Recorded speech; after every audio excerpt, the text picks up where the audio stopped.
Hello and welcome. This lecture is on prohibition, which results in the 18th Amendment, also known as the Volstead Act, which removes the consumption and buying and selling of alcohol. It's not all alcohol we'll talk about. There's a few exceptions to this, but it's primarily most alcohol.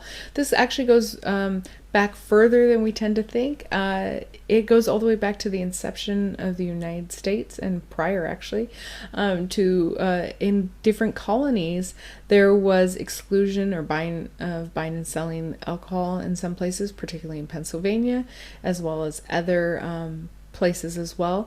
It has rise in different states throughout the 19th century, where different states ratify anti-liquor laws. For example, in 1938, Massachusetts has a liquor law that bans the sale of liquor in less than 25-gallon amounts, and this is to prevent people from drinking within their homes. By 1840, it's completely banned. And the reasoning behind the 18th Amendment and prohibition in general is it was seen as a great moral crusade that was going to happen. They were going to change humanity and save this, not only the souls but the bodies of Americans.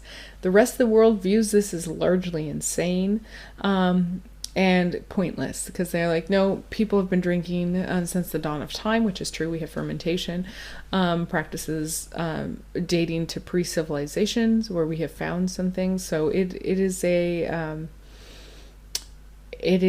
part of human nature, regardless of your own personal convictions, but it is. Alcohol has been around for a long time, and this idea of prohibition, again, doesn't crop up in the 1920s. And the big proponents of it were, as I indicated a few lectures ago, on the women's movement. And the reason why is because people were continually seeing poor,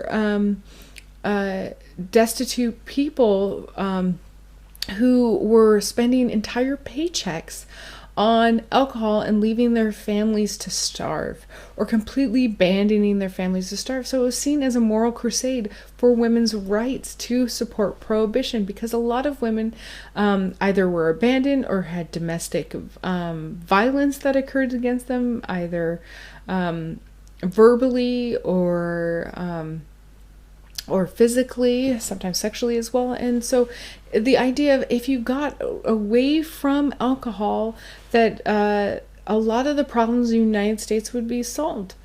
And so in 1893, the Anti-Saloon League is first established. And during the war, it becomes very popular. For example, in 1917, Wilson proposes prohibition for a year to save on the cost of grain. It was seen as very anti-support for the United States military by using valuable grain products that could feed soldiers and people in the war to be wasted on alcohol. In 1917, Congress passes the 18th Amendment with the understanding that it had a 7-year limit. It is then ratified in January 28th, 1919, and prohibition went into effect later that year. 33 states at the time of the ratification of prohibition, the 18th Amendment, had already had practices of prohibition. The bill is introduced by Andrew Volstead from Mississippi, which is primarily why it's called the Volstead Act. This Volstead Act did not eliminate all forms of alcohol. Alcohol used for religious practices, such as sacramental wines, were still allowed. You were allowed to have wine within your household, but you couldn't grow it, or you couldn't have like vineyards specifically for growing wine, and but you could have it as a result of what are you going to do with all this rotten fruit. So if you had a surplus, farms were allowed to have it, but you couldn't sell it or buy it, and you certainly couldn't distill it. So wine was an exception of this. Alcohol in pharmaceuticals is an exception of this, and when we talk about one of our bootleggers, or one of our famous bootleg gangsters at this time, he actually sets up his business as a pharmacy. And so we'll talk about that a little bit. Now, it's important to note that the enforcement of this law goes under the Treasury Department and the newly formed Internal Revenue Services. And then it is moved to the Justice Department because, frankly, the Treasury Department and the Treasury Department did not have enough staff to enforce the rule. Part of this is this law goes into effect, and it is very difficult to enforce because there is not enough people and too much consumption. Within the first year of Prohibition, 30%, there's a 30% decline in alcohol. But at the same time, as I said, people began that they needed it. It was nice in theory and ends up failing in practice.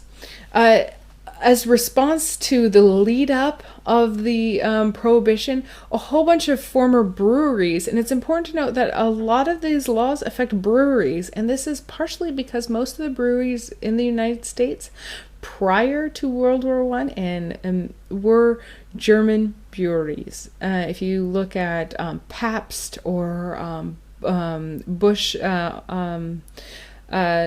Busch and a whole bunch of other ones, the mainstream of breweries are German. Also, on this most prior to Prohibition, most of the beer, besides the larger corporations, were done locally. And Prohibition pretty much destroys all local businesses because it was difficult to transport beer and wine and whatnot because, particularly beer because of the fermentation action. But it, you moved things in trains and it got jerked around and things would fizz or corks would pop, and so it was very difficult. So a lot of the businesses are very local, and with the Prohibition laws, they actually end up shutting down all the smaller breweries. For example, this in the state of Idaho, there were over 800 breweries. By after Prohibition is repealed and begins again, there are 8. And those are big companies bringing them in rather than actually local breweries, which seems very weird in our society right now because the micro brewery is so popular. But a lot of these larger scales breweries knew that Prohibition was going to happen, so they end up either completely shutting down, which you have a lot of loss of jobs, or what they do is they convert what they're doing to a different form. So what they end up doing is a lot of them either change their factory to promote sodas, and so you get a big rise of consumption, such as Coca-Cola and Dr. Pepper becomes a big rise during this period.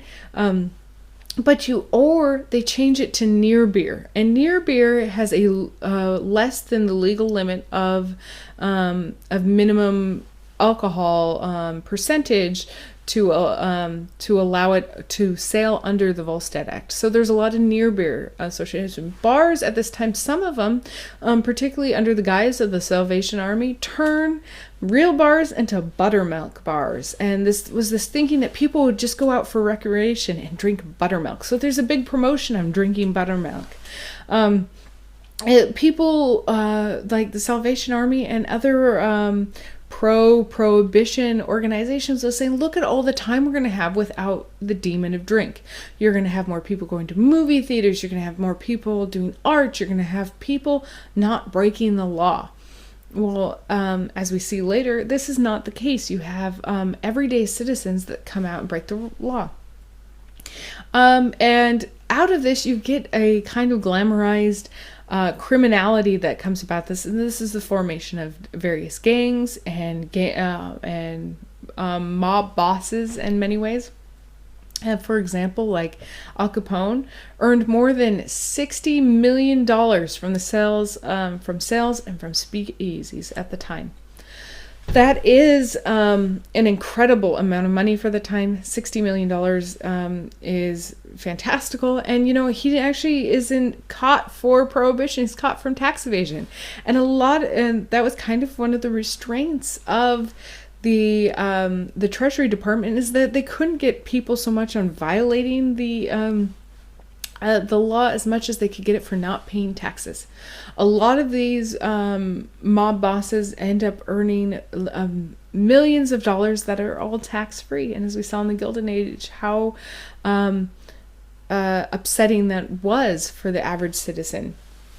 You get more citizens that are breaking the law, as well as trying to form entire careers out of this, and we'll talk about some people in that way.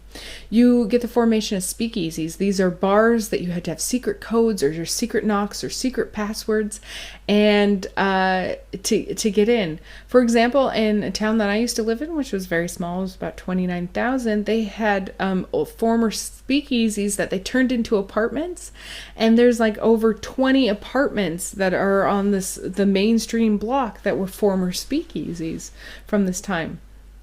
In New York City alone, they had 30,000 speakeasies.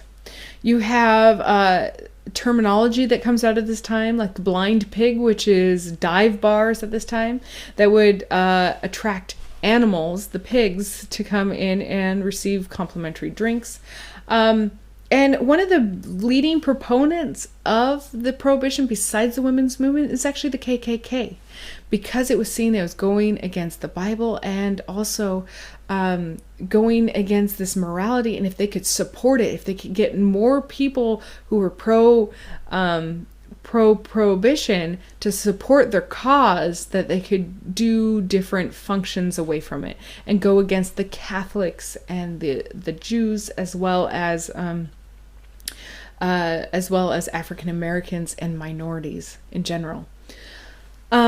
As a result of this prohibition, you end up getting what is known as bathtub gin or moonshine that is being produced by people, and often these are poisonous concoctions. People were drinking things like formaldehyde, denatured alcohol, which we'll talk about in another lecture.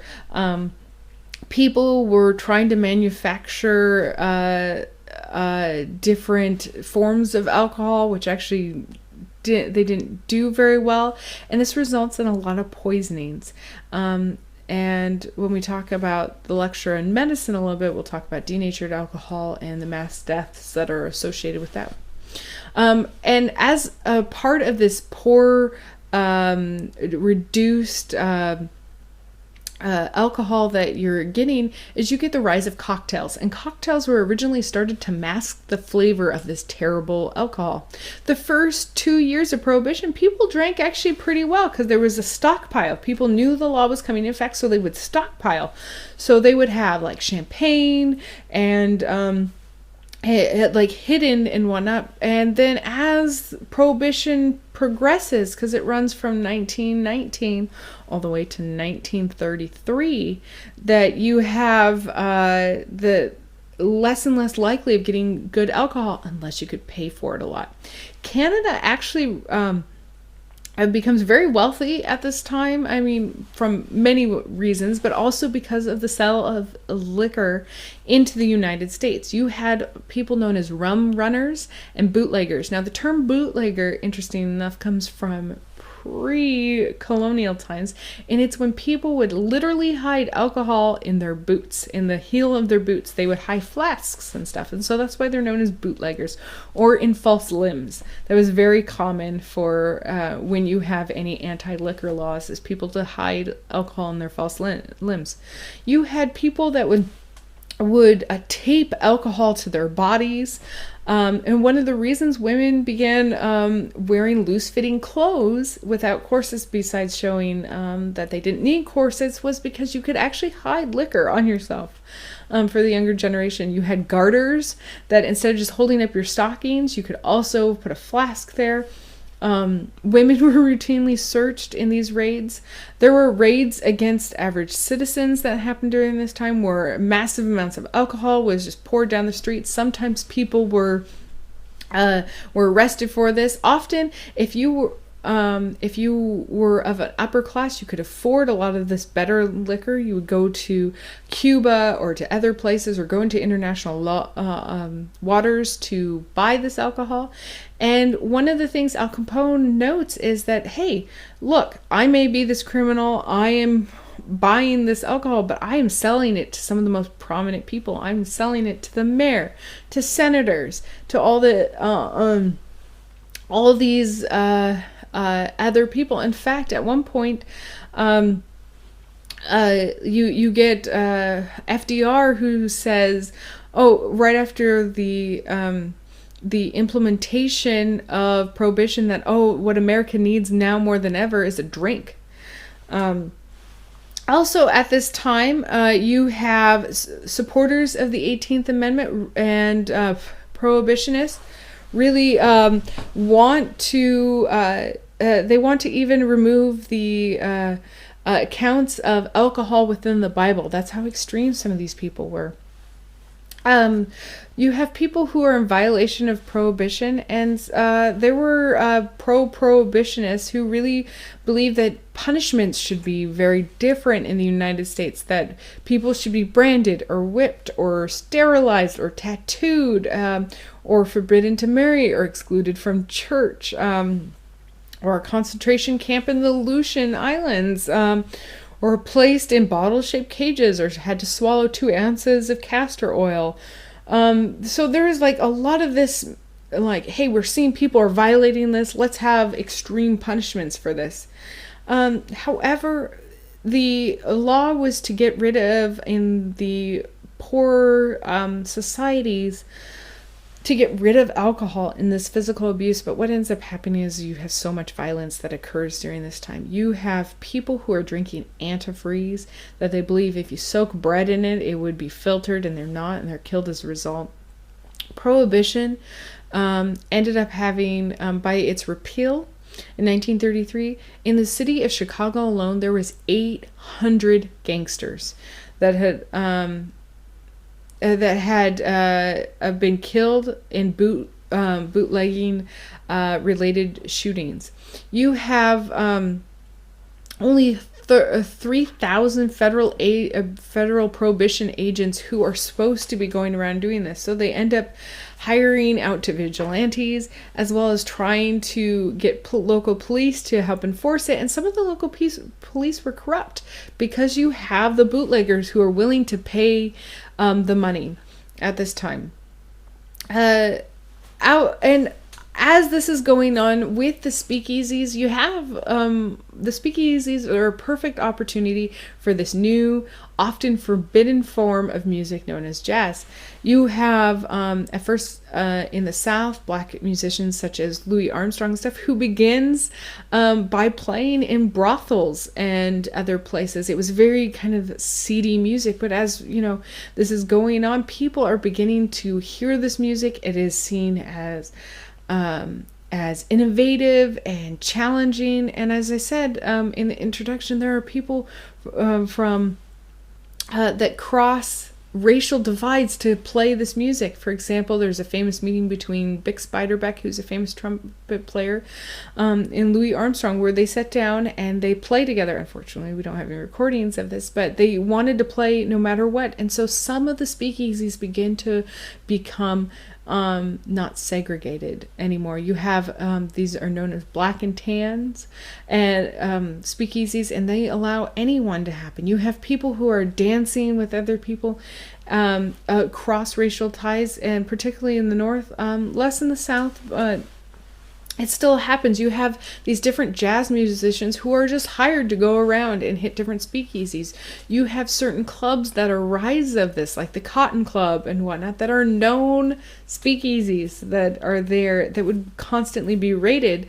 But you would have jazz musicians who just would flock there.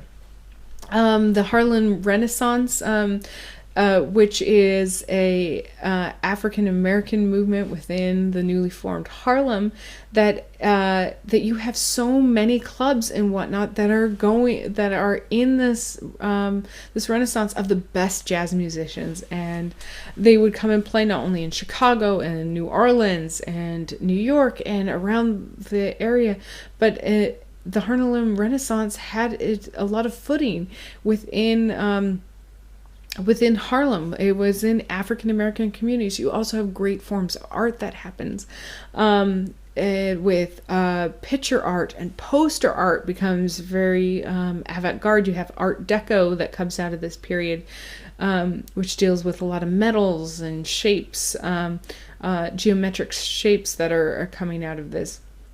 And this is all in the undertone of the 1920s. Just to understand, like, for example, in New Jersey, you have claims that within Prohibition that you had 10 times the amount of original bars that you had prior. Some of the famous speakeasies are 21 Club in New York, which was raided by the police and federal tax officers often.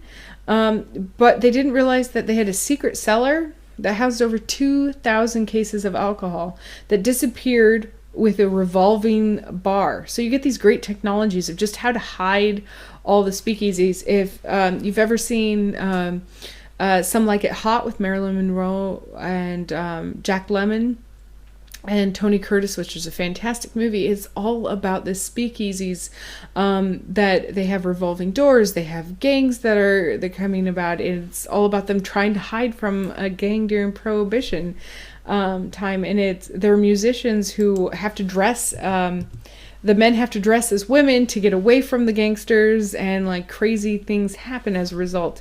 I highly recommend it. You should see it. It has one of the best car chase scenes within the beginning, and this gives kind of an accurate description of a lot of speakeasies at the time and kind of what it was like to be a musician. If you could get a gig in a speakeasy, you tended to get paid far more than if you were traveling. But that's not here nor there. So we're going to look at two gangsters from this period, and just kind of understand their lifestyle a little bit. There's one we're going to be focusing on two, Roy Olmsted and then George Reams. So Roy Olmsted he's from Seattle, and he is known as the king of the Puget Sound bootleggers, or they're also known as the good bootlegger. Roy Olmsted was the youngest of a promising lieutenant for the Seattle police force, and he realized that when he was that he was making far less money than he could as a bootlegger. So during his police career, he begins being a bootlegger, but then eventually he is caught as a bootlegger of whiskey, and he is fired from the police force, and he turns himself into a professional bootlegger. He ended up making more in 1 week than he would have earned as 20 years as a policeman within the Seattle police force. He was known for having good quality alcohol. He didn't cut it. He didn't try to guise it as something else. He went and got the good stuff from Canada and from international waters, and he would bring it in, and he got so prominent that he would publicly do this, where he would offload the alcohol from the boats at the Seattle port, bring him, and they would be labeled as fresh meat or pharmaceuticals, and then it would bring him to a place in which he would sell. There were sheriffs who partook of this. There was the mayor, there was a senator, most of the city council members, and people that tried to stop him were known as the Dry Squad, and they were trying to stop his rum running. It's important to note that Olmsted didn't allow any of his employees to carry guns at this time. He said he'd rather lose a shipment of alcohol than a life, which you cannot say that about other gangs by any means. And probably this is a result of his at this time in the police force that he didn't want to carry guns. And so he's eventually caught through a wiretapping, incident in 1924. And before that, and he kind of purposely gets caught a little ways. He did have good code words and whatnot when he was talking on the phone. He knew the police were listening, and that the federal government officials were listening as well. And so he kind of sets himself up to be captured, to see if the grounds of wiretapping can even be upheld. So he is arrested, serves 4 years of hard labor, but actually gets off prior to that. But his appeal goes through after he's served the term. And this is a very important appeal, because he was appealing on the grounds that wiretapping was illegal and unconstitutional. But his court case was, but the court case against him was upheld 5-4, that said that actually, no, it isn't illegal because you were doing something illegal. And actually, in the dissent, Justice Louis Brandeis ends up saying that, look, the right to privacy is embedded in the American Constitution. And so this really sets up how wiretapping is used subsequently. And J. Edgar Hoover, who was a big proponent of the task force within this period of anti-prohibition, J. Edgar Hoover, who helps lead the FBI and with its development, ends up using wiretapping throughout his career. The Supreme Court eventually reversed itself. Olmsted receives an official presidential pardon, but since he had already served out his sentence, it doesn't make any sense. So he was considered one of the good mob bosses of this time, one of the good gang leaders. The next one we're going to be talking about is not as good, but he's very smart. And they both were very smart, but he is extremely smart. His name is George Remus. And George Remus was, prior to Prohibition, was a famous criminal attorney from the Midwest in Chicago. And one of his, he spent 20 years as a defense attorney, but his most prominent work, what he's famous for as a defense attorney, is he is the first person to win and argue the conviction of temporary insanity. So he argues this as a defense attorney prior to the Volstead Act. With the advent of the Volstead Act, George Remus ends up studying the act pretty closely and determines that it is pretty illegal at this time, even though it is an amendment. He decides that it needs to be fought, as well as he noticed that all the people he knew who were bootleggers were becoming very, very wealthy. And so he studied the law and used it to his advantage. He ends up setting up in Cincinnati and becomes the biggest crime boss in Cincinnati. And what he ends up doing is he ends up buying distilleries and converting them into drug companies. As I said, pharmaceutical medicine was okay. Remus became very successful as serving as both buying and selling. So he set up this pharmaceutical company, and he would mass produce this alcohol. And then he would send out the trucks. He would rob his own trucks, because if pharmaceuticals was lost, it didn't go into you wouldn't have to pay taxes on it. So he has the pharmaceuticals, he robs himself, and then sells the bootlegged liquor for far more without having to pay any taxes. And he would often be reimbursed for his loss. And what he calls this is the circle. So he had a continuous circle as both the buyer and seller of alcohol.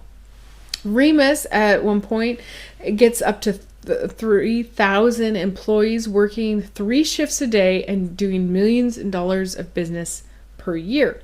For example, and he dealt in an all cash situation. One day he made up to $79,000 per day, and this is in the 1920s. So $79,000 is a huge amount of money. He he ends up having mayors and senators, and people would drive long distances to Cincinnati to buy his alcohol. He ended up having the kind of a villain den that he called Hell's Gate, because he had all these armed people around. And so they would go down and have to get it. He ends up being arrested in 1925, and he's indicted again for violating the Volstead Act 3,000 times. He goes, he is brought forth in front of the jury. Many of the jurors is believed to be part who had probably bought from him at one point. It takes the jury less than 2 hours to convict him, because they bring up all this, and he ends up serving 2 years in federal prison. Well, as soon as he got out, and while he's in prison, his wife, who was at one point his secretary and mistress, and she kind of knew the inner runnings of the operation as she helped him, and his number 2 guy who was taking on the operations while he was in jail, because Remus was making fantastic money when he was in jail, they end up plotting to screw him over. And so they end up taking all of his money away. So Remus learns about this, that his partner ended up absconding, and he learns about this while he's in jail. And so when he gets out of jail, he is just angry by the fact that he is now bankrupt. His company is pretty much being sold, and he is in a taxi cab driving home when he sees his wife in a park, and he has the taxi speed in there. He hops out of the car, kills her in plain sight of witnesses, including the taxi, gets back into the car, and he is arrested, and he is convicted as not guilty due to his claim of on the grounds of insanity, of temporary insanity, because his wife had stole everything. And the lawsuit, a lot of the jurors and the defense people said they just felt bad for him. He just served his time in prison. She had stolen all of his money. She had an affair with his best friend. And so they just felt bad for him. And so he served his time. So we'll just let him off. So that's kind of the understanding of like the mob bosses of the time, was that they were these glamorized heroes. They were doing all these great things. But it was violence that was unprecedented in metropolitan areas. You had mass shootings that would happen. You had people who died in these warfares between the gangs. A famous example of this is the St. Valentine's Day Massacre, which is actually depicted in Some Like It Hot. And you have a lot of violence that is occurring. And as I said, it made average citizens jump on this bandwagon against Prohibition. Prohibition is eventually repealed with the 21st Amendment in 1933. And people celebrated this removal. It was seen as the great American experiment that failed. That this idea that Americans could go beyond basic human nature to show the world that they could be virtuous and overcome their human weaknesses is a big failure. So I hope you enjoy learning about Prohibition. We're going to be talking more about Prohibition when we talk about medicine and forensic, because that directly relates. I hope you enjoy this.